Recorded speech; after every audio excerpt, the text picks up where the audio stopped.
Најново издание на регионалните вести.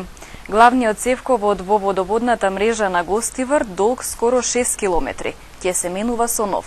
Проектот ќе се реализира со пари од Европската банка за инвестиции во висина од 1,5 милиони евра.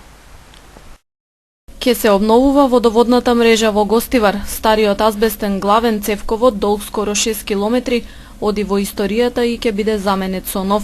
Парите се обезбедени од Европската банка за инвестиции, а проектот чини 1,5 милиони евра. Според информациите од локалната самоуправа и јавното комунално предпријатие, наскоро ќе започнат тендерските процедури за овој проект.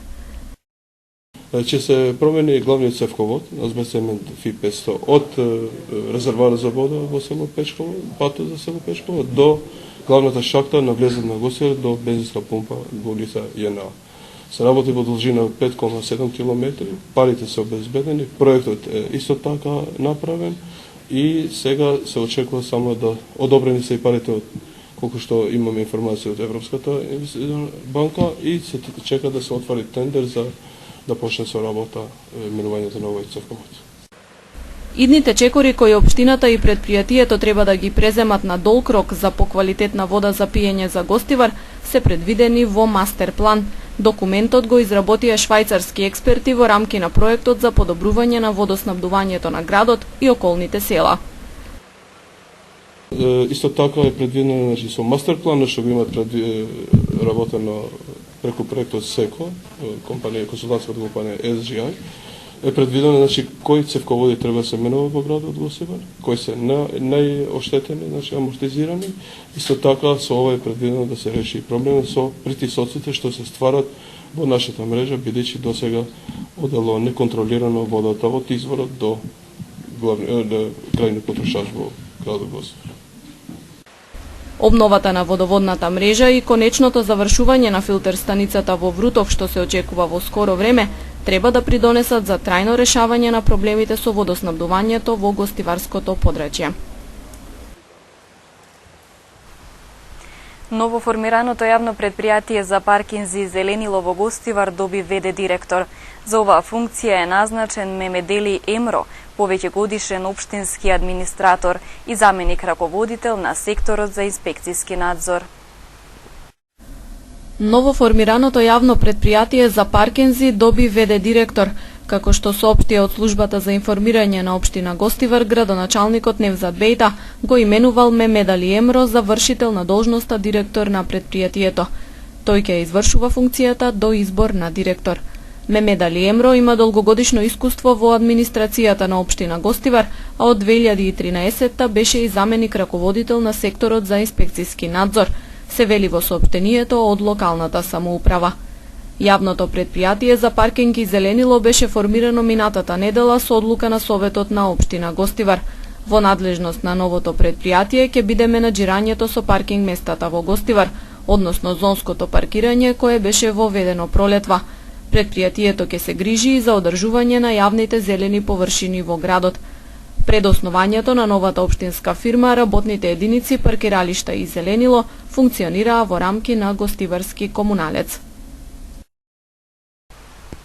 Запознавање со мерката 50-50 за набавка на земјоделска механизација, како и презентација на трактори беа одржани денес во Брвеница. Земјоделците од Тетовско можеа да ги погледнат и да се запознаат со перформансите на презентираната механизација.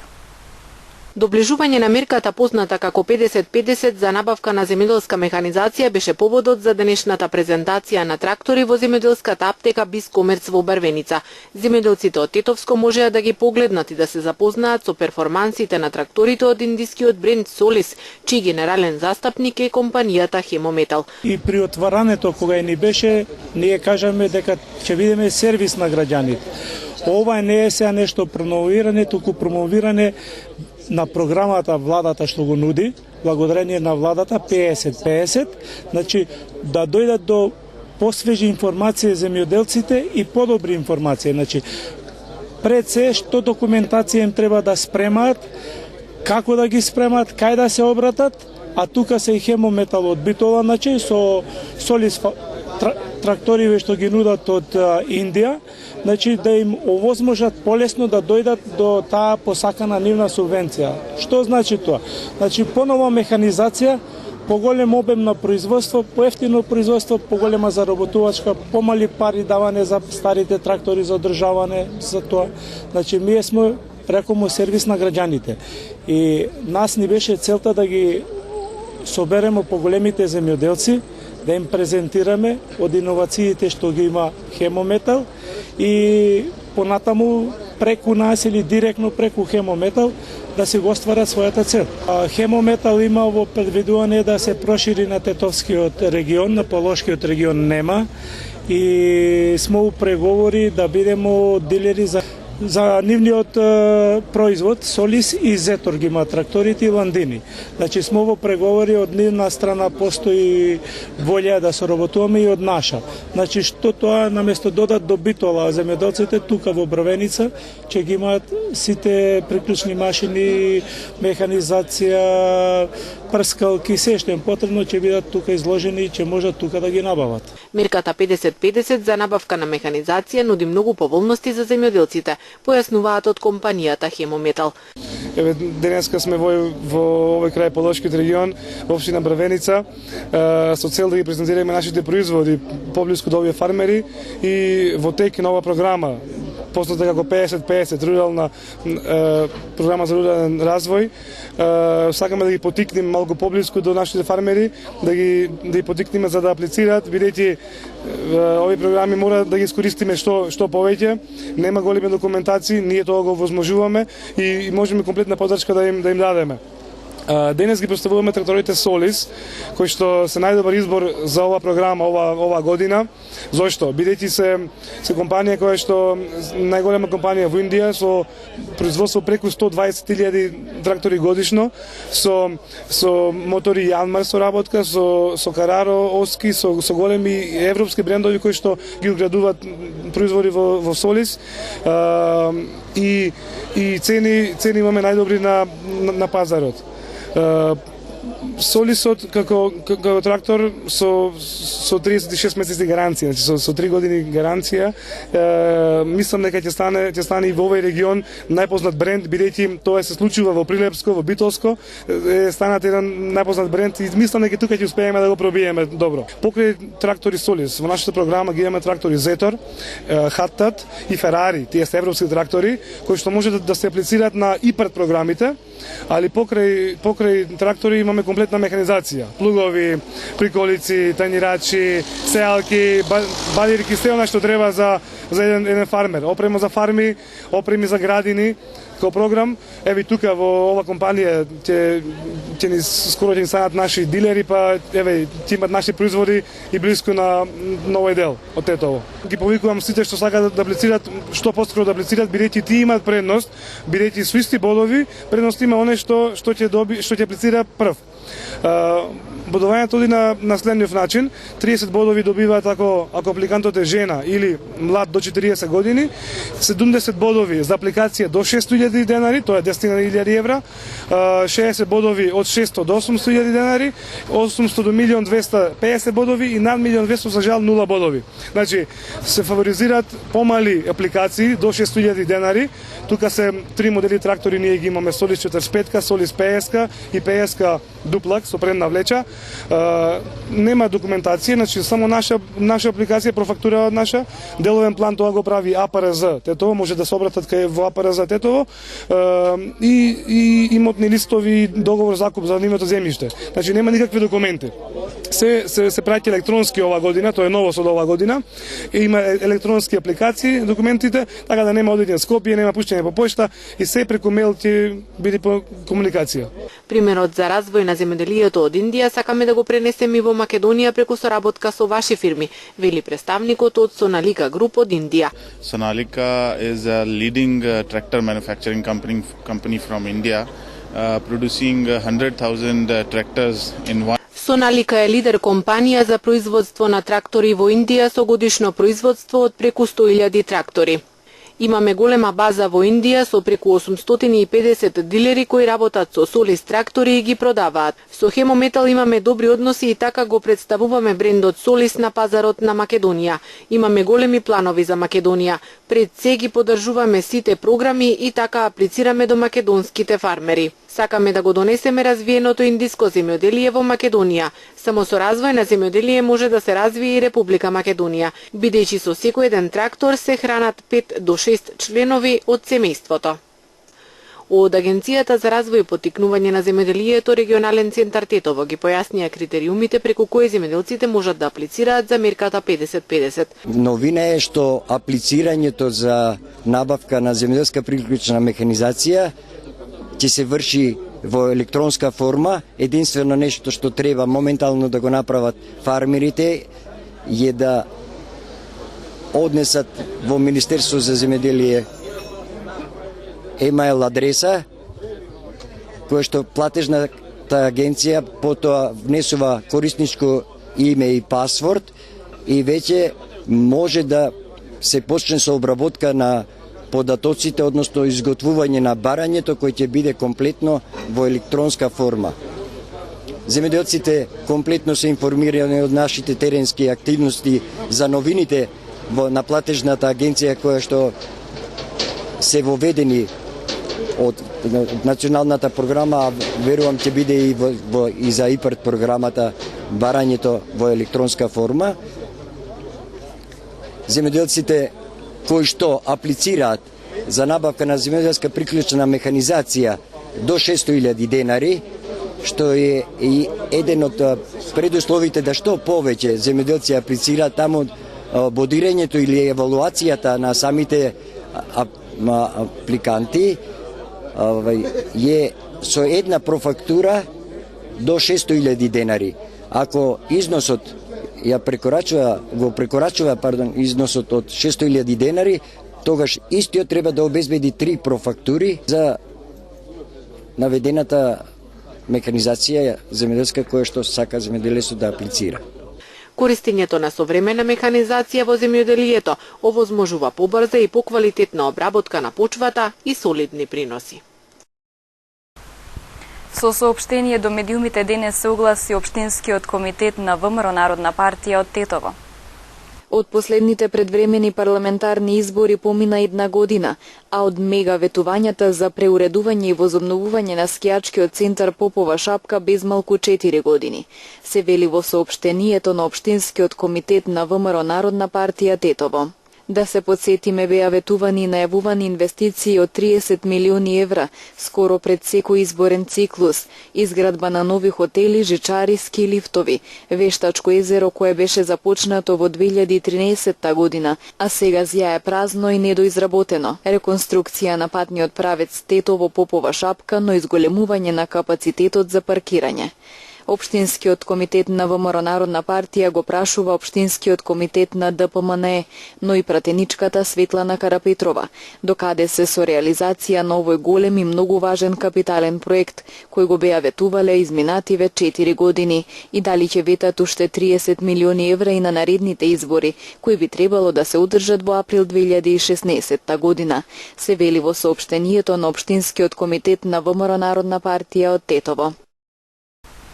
Вечерва со почеток во 20 часот во Центарот за култура, во рамки на манифестацијата Тетовско културно лето ќе се одржи театарската представа Упатство за брак.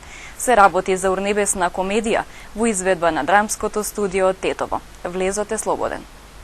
Трет пат општина Тетово е покровител на Тетовското културно лето. Ова лето мислиме да ги опфатиме сите жанрови на уметноста, како што е театар, балет, филармонии, рок бендови и други нешта. Културното лето почна многу добро, почна со една представа од на комедија од Република Косово. Вториот ден беа сликарите тетовчани, има у Арабат и Бабате ќе се представија со своите слики.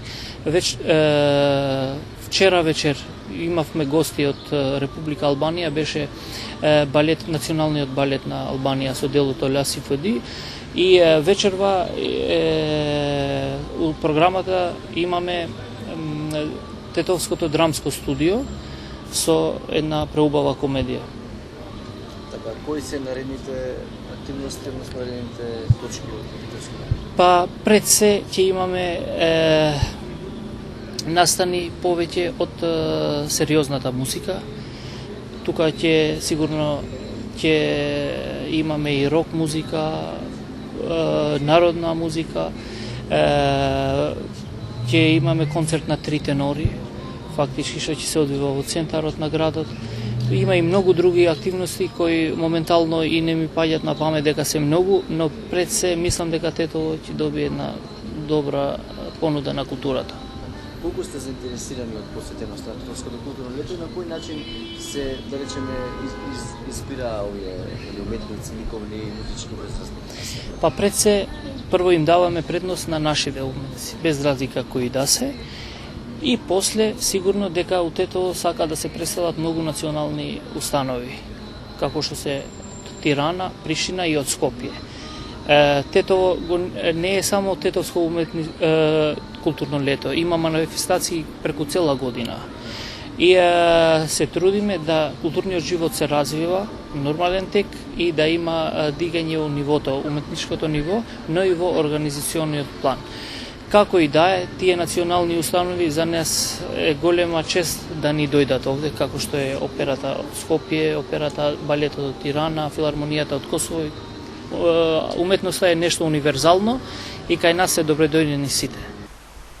150 средношколци ќе посетуваат камп за лидерство од утре па се до крајот на месецот. Кампот во организација на Мировниот корпус на САД ќе биде свечено отворен утре во училиштето Вудро Вилсон во Брвеница. Мировниот корпус на Соединетите Американски држави во Македонија во соработка со невладините организации Амбрела од Скопје и Имка од Битола ќе им ги понудат своите годишни кампови за лидерство на 150 средношколци во периодот од 24 до 31 јули годинава. Кампот Глоу, односно девојките го водат светот, е мултикултурен камп за лидерство, дизајниран да промовира самодоверба, пријателство и учество во заедницата, преку едукативни активности за здравјето на жената, исхраната, животната средина, поставувањето цели, волонтерство, планирање на кариера, уметност, антидискриминација, мировно образование и многу други активности. Кампот е отворен за девојки и средношколки и се изведува на англиски јазик. Кампот Глоу ги поттикнува, ги инспирира младите девојки преку надминување на културните препреки да станат лидери во нивните заедници. Над 700 млади девојки присуствувале на камповите во изминатите 10 години. Оваа година се одбележува 20 годишнината од првиот камп Глоу, кој што сега се одржува во повеќе од 60 земји низ целиот свет. Кампот Глоу ќе биде свечено отворен утре во 14 часот во училиштето Вудро Вилсон во Брвеница, на кој ќе присуствуваат американскиот амбасадор Джес Бейли, министерот за образование и наука Абдулаќе Мадеми, директорката на американскиот мировен корпус Кетлин Кори и градоначалничката на општина Тетово Теута Арифи. Општинската организација на Црвениот крст Тетово и службата за трансфузиологија при клиничката болница организираат крводарителна градска акција, која ќе се одржи утре во периодот од 9 до 18 часот во службата за трансфузиологија во Тетово.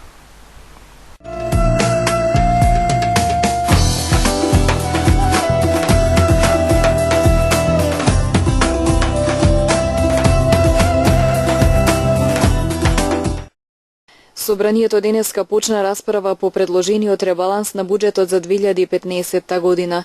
Како што образложи вице-премиерот и министер за финансии Зоран Ставрески, причина за ребалансот се остварените повисоки приходи, кои со ребалансот се преточуваат на расходната страна на политики, мерки, активности и проекти кои беа најавени. Појасни дека нема да има кратење кај ниту еден буџетски корисник, туку со ребалансот ќе се интензивира реализацијата на повеќе проекти, меѓу кои гасификацијата, изградбата на водоводи и канализации, изградбата и реконструкции на училишта и слично. Според деловникот на собранието, расправата во ова матично тело треба да заврши за 10 работни дена, пошто ќе биде проследен на пленарна седница. Представници на 4 партии подписнички на договорот во Пржино вчера во Скопје го отворија прашањето за подобрување на изборниот процес. На првата средба на работната група тие ги слушнаа препораките на ОПСЕ за измените на изборните закони и за начинот на чистење и создавање нов избирачки список. Неофицијално преовладувал предлогот за активно запишување, односно претходно запишување на избирачите на одреден период пред изборите. Освен политичките партии, на средбата учествуваа и представници на ДИК, Министерството за правда и на невладините организации што ги следат изборите, како МОСТ и Цивил. Работната група ја продолжува работата во идната недела.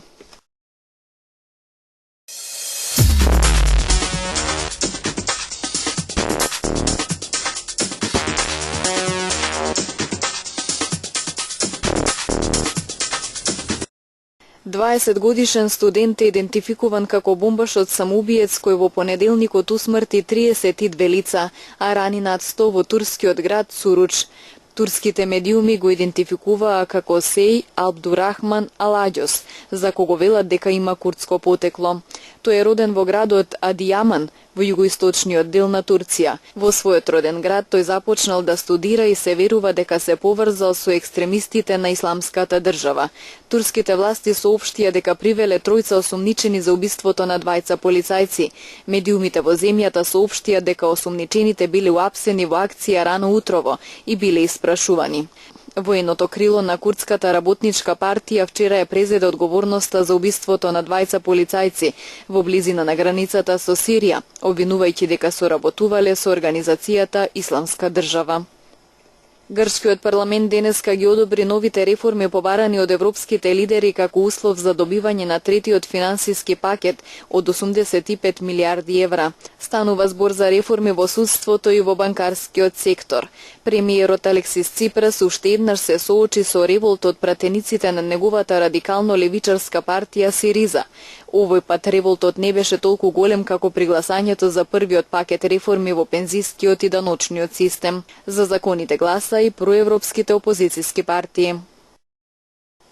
Најмалку 18 лица загинаа во сударот на патнички и товарен брод на реката Нил кај Каиро, соопшти Египетското министерство за внатрешни работи. Несреќата се случила во доцните вечерни часови кога товарниот брод удрил во античкиот, на кој во тој момент имало семејна веселба.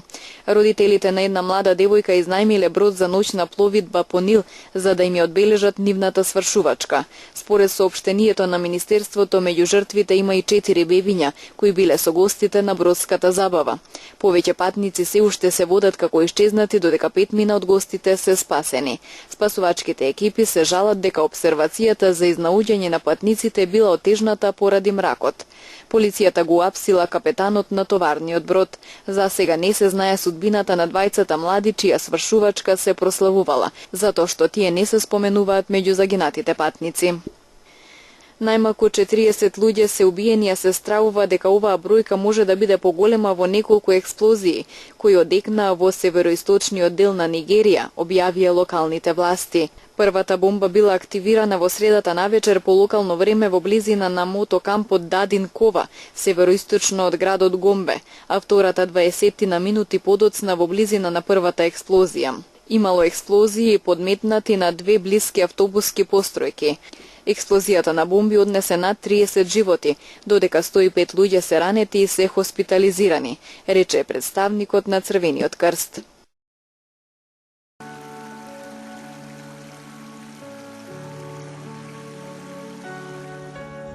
Денес имавме претежно сончево време со локална облачност и многу топло.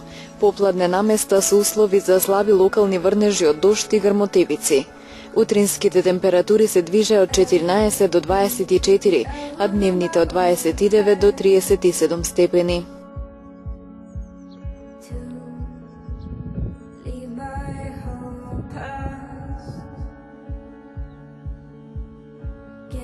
Утре не очекува слично време, претежно сончево со локална облачност и многу топло. Во попладневните и во вечерните часови со услови за локални слаби врнежи од дожд. Утринските температури ќе се движат од 14 до 24, а дневните од 28 до 38 степени.